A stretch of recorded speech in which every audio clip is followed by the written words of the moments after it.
मतलब इस बाइक का टर्निंग रेडियस लगभग एक कार जैसा ही है। इस 80 इसकी बहुत ही अच्छी क्रूजिंग स्पीड है, जो मतलब बहुत सही लगती है चलाते वक्त। Okay, so 3 2 1 and go. So today we have the classic 350 from Royal Enfield. आज हो रहा है जी इसका राइड रिव्यू। रॉयल एनफील्ड की one of the most hottest selling bike में से एक है द क्लासिक 350। हमारे पास जो ये मॉडल है ये सेकेंड टॉप है। इसके ऊपर खाली एक कलर स्कीम वाले मॉडल्स आते हैं। उसके अलावा this bike has every feature that classic 350 needs to offer in its segment. लवड़े न भोजम। अगर हम बात करें पावर फिगर्स की तो वही आपको पता है 20 bhp और 27 Nm का टॉर्क। जे सीरीज प्लेटफॉर्म पे बेस्ड ये इंजन है और बाइक जो है ऑलमोस्ट 200 kgs के हैं, 195 kgs टू बी प्रिसाइज। मेरी सांस जा रही है, अब तेरी बहू भी जाए। फीचर्स की बात करें, ट्रिपर मिल जाता है आपको इसके अंदर, बहुत अच्छी एक बात है ये, जिससे आप अपनी जो गूगल मैप्स की कनेक्टिविटी है वो कर सकते हैं। उससे ये होगा ये कि जो मैप होगा वो इतने छोटे से इस सर्कल के अंदर बन जाएगा और उसके साथ आप अपनी ट्रैवल के जो डायरेक्शंस के मॉड्यूल्स है वो आप सेट कर सकते हैं। ये बड़ी अच्छी बात कही आप। सो ये हो गया वो। बाकी ऐसा कुछ लगता है इसका ओवरऑल मीटर, जहाँ पे इसकी ओडोमीटर है और आपके कौन से गियर है वो बता रही है, फ्यूल कितना है वो बता रही है, तो वो सब चीज़ें बाइक में अवेलेबल है। बाकी ये जो ओडो है बहुत छोटा सा ये वाला, इसके अंदर भी कुछ मॉड्यूल्स में देख सकते हैं। अगर जैसे आपने ट्रिप ए ट्रिप बी, ठीक है जी, और क्या टाइम हो रहा है इसके हिसाब से, जो कि गलत है, सेट नहीं किया हुआ है, और टोटल ओडोमीटर किलोमीटर में कितने दिखा रहे हैं वो। तो गियर इसमें जी मिलते हैं आपको 5 गियर की जो रेशियोज है, क्योंकि 5 गियर है तो टॉल रेशियोज है इसके गियर में। तो दैट्स थिंग जो आप कंसिडर कीजिए जब आपको टॉल गियरिंग वाली बाइक चाहिए या फिर शॉर्ट गियरिंग वाली बाइक चाहिए। शॉर्ट गियरिंग में 6 हो जाएंगे, टॉल में 5 हो जाएंगे, बस यही फर्क है। हालांकि कंपनी ने इसके अंदर डुअल चैनल ABS दिया हुआ है, लेकिन वो डुअल चैनल ABS उतना स्ट्रॉन्ग किक इन आप अगर एक्सपेक्ट करो कि करे, वो पॉसिबल नहीं है, क्योंकि जितना भारी वेट होगा बाइक को रुकने में उतना ज़्यादा टाइम लगेगा। और ऐसा नहीं है कि इसकी ब्रेकिंग का जो बाइट है वो स्ट्रॉन्ग नहीं है, स्ट्रॉन्ग है, लेकिन क्या आप उसके साथ अपने आप को कॉन्फिडेंस बिल्ड कर पाओगे, ये पर्सन टू पर्सन डिपेंड करता है। लेकिन अगर मैं ओवरऑल हैंडलिंग की या कंफर्ट की बात करूं तो जो हैंडल बार है वो ज़्यादा बड़ा नहीं है। दैट मीन्स कि आप चाहे किसी भी हाइट के राइडर हो, आपको हैंडल पे ग्रैब करना या हैंडल के साथ मनूवरेबिलिटी करने में ज़्यादा तकलीफ नहीं आएगी। तो ये तो होगी वो बात। बाइक में अगर आप देख रहे होंगे इसमें इको करके भी एक चीज़ दिख रही होगी, आप देख पाए। दैट मीन्स कि अगर आप बाइक को एक क्रूजिंग स्पीड पे ले जाएंगे तो बाइक एक इको शो कर देगा, जिससे आप ये समझ सकते हैं कि बाइक जो है एफिशिएंटली अच्छे जो स्पीड पे चल रही है और माइलेज भी अच्छी निकाल के देगी। अगर माइलेज की ही बात कर ले तो पीपल क्लेम कि इसके साथ आप 30 से 35 की माइलेज निकाल सकते हैं, which is great. 350 CC engine के हिसाब से है। इंजन की बात करें तो देखो भैया, it's a air cooled engine. तो इंजन का जो मिड रेंज है, बेसिकली अभी हम मिड रेंज पे ही चल रहे हैं। 80 इसकी बहुत ही अच्छी और क्रूजिंग स्पीड है, जो मतलब बहुत सही लगती है चलाते वक्त। ये इस स्पीड पे बहुत लंबे समय से, या इस स्पीड पे अगर बोलूँ काफ़ी लंबे समय तक चल सकती है कॉन्स्टेंटली विदाउट एनी प्रेशर। तो दैट मीन इसका मिड रेंज काफ़ी सूदिंग और काफ़ी रिलैक्सिंग रहेगा।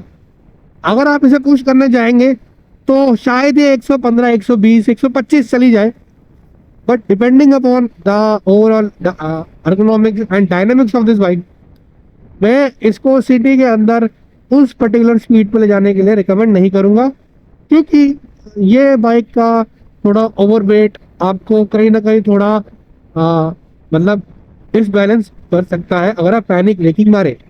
बाकी ये है इसके कुछ मिरर्स जिनका विजिबिलिटी काफ़ी अच्छा है, बट एक चीज़ मैं आपको बता दूं, these are very expensive mirrors.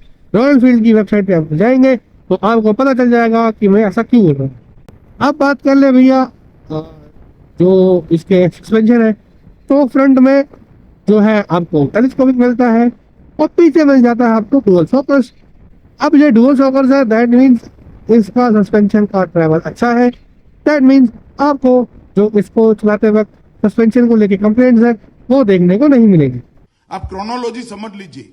बाकी जो फुटपैक्स है उसका जो पोस्चर है काफी रिलैक्सिंग है, और जो आपको गियर शिफ्ट का जो सेटअप है उसमें आपको पीछे भी देखो मिल रहा है पैडल। दैट मीन्स कि आपको थोड़ा आसानी होगी इसको पैडल शिफ्ट करते करते।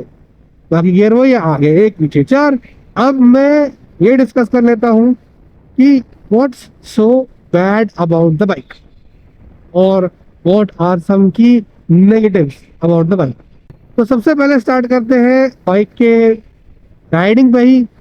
तो जैसे कि आप जानते हैं कि जब आप एक 200 किलो की बाइक लेके चलेंगे तो आप ये सोच लीजिए कि आपको जो राइडिंग स्टांस है वो तो काफ़ी कंफर्टिंग मिलेगा, बट उसका टर्निंग रेडियस और उसका वेट आपको बहुत परेशान कर सकता है। मतलब इस बाइक का टर्निंग रेडियस लगभग लगभग एक कार जैसा ही है। सेकेंड थिंग इस बाइक का जो आपका ब्रेकिंग का बाइट है, सी फ्रंट ब्रेकिंग के साथ आप थोड़ा जो है भरोसा रख पाएंगे, but when it comes to rear braking आप उतना कॉन्फिडेंस के साथ बिल्ड नहीं कर पाएंगे।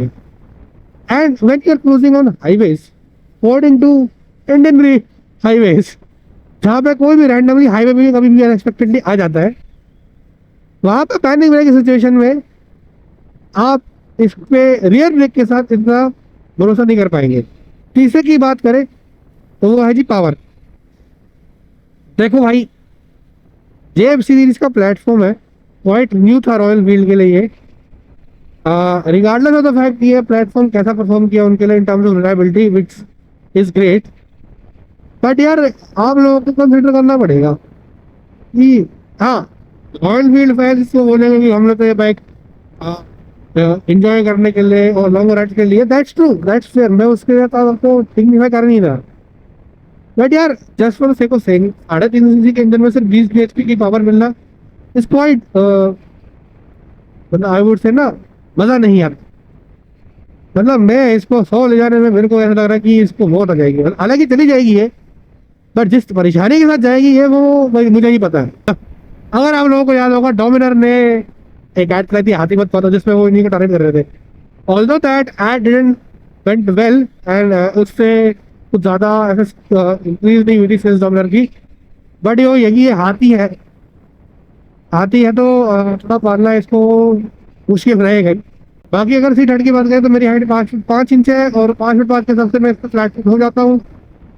तो मेरे लिए ये हो जाता है कि भैया ये बाइक पे बैलेंसिंग करना मेरे लिए आसान हो जाता है। सो अब हम कर लेते हैं इसका ज़ीरो से, मतलब हर गियर के हिसाब से क्या क्या जो इसकी पावर बैंड रहेगा वो चेक कर लेते थे। तो अभी हम 0 पे फर्स्ट गियर पे हमने डाल रखी बाइक, अब देखते हैं फर्स्ट गियर में कितना जाती है।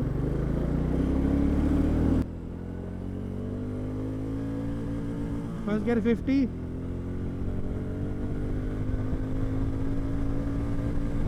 Second gear almost 80, third gear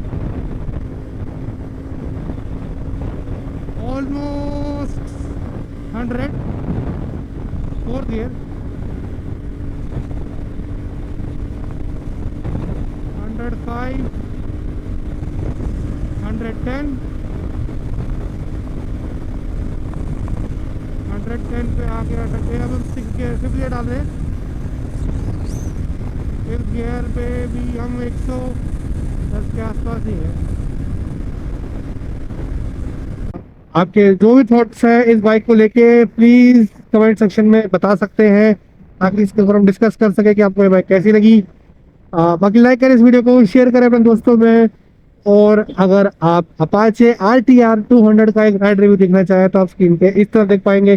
ताकि मिलते हैं आपसे अगली वीडियो में, तब तक के लिए पीस।